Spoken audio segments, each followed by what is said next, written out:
ನಮ್ಮ ಗಾಂಧಿನಗರದಲ್ಲಿ ಗೋಡೆಗೂ ಕಿವಿ ಇದೆ, ರೋಡಿಗೂ ಕಣ್ಣಿದೆ, ಎಲ್ಲ ದಶ ದಿಕ್ಕುಗಳಲ್ಲೂ ನಾಲ್ಗೆಗಳ ಅಷ್ಟಿದಾವೆ. ನಾನೊಂದು ಸಿನಿಮಾ ಮಾಡ್ತಾ ಇದ್ದೀನಿ, ಅದಕ್ಕೆ ಸುದೀಪ್ ಅವ್ರನ್ನ ಕೇಳೋಣ ಅಂತ ಓಡಾಡ್ತಾ ಇದ್ದೀನಿ. ಯಾವುದು ಸರ್ ಸಿನಿಮಾ? It was ಮುತ್ತಪ್ಪರಾಯ್. ಕ್ಲೀನಾಗಿ ಒಂದು ಲೈನನ್ನು ಎಳೆದ್ಬಿಟ್ರು, ನೀನು ಈ ಪ್ರಾಜೆಕ್ಟಲ್ಲಿ ಇರಲ್ಲ, ಅಲ್ಲೇ ಫುಲ್ ಸ್ಟಾಪ್ ಇಟ್ಬಿಟ್ರು.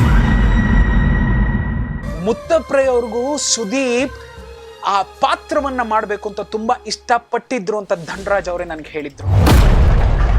ಮುತ್ತಪ್ಪರಾಯ್ ಕತೆ ಯಾವತ್ತು ಆ ಒಂದು ಸುಂದರವಾದ ತೆರೆ ಮೇಲೆ ಬರುತ್ತೋ ಖಂಡಿತವಾಗ್ಲೂ ಹೇಳ್ತೀನಿ, ಅದು ಓಮ್ಗೆ ಸರಿಸಮವಾಗಿ ನಿಲ್ಲುವಂತ ಒಂದು ಸಿನಿಮಾ ಆಗೇ ಆಗುತ್ತೆ.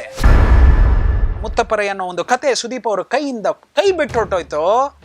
By the slip of the tongue ಅಂತಾರೆ ಗೊತ್ತಾ, ಅಲ್ಲಿ ಸೋಮ ಬರ್ತಾನೆ.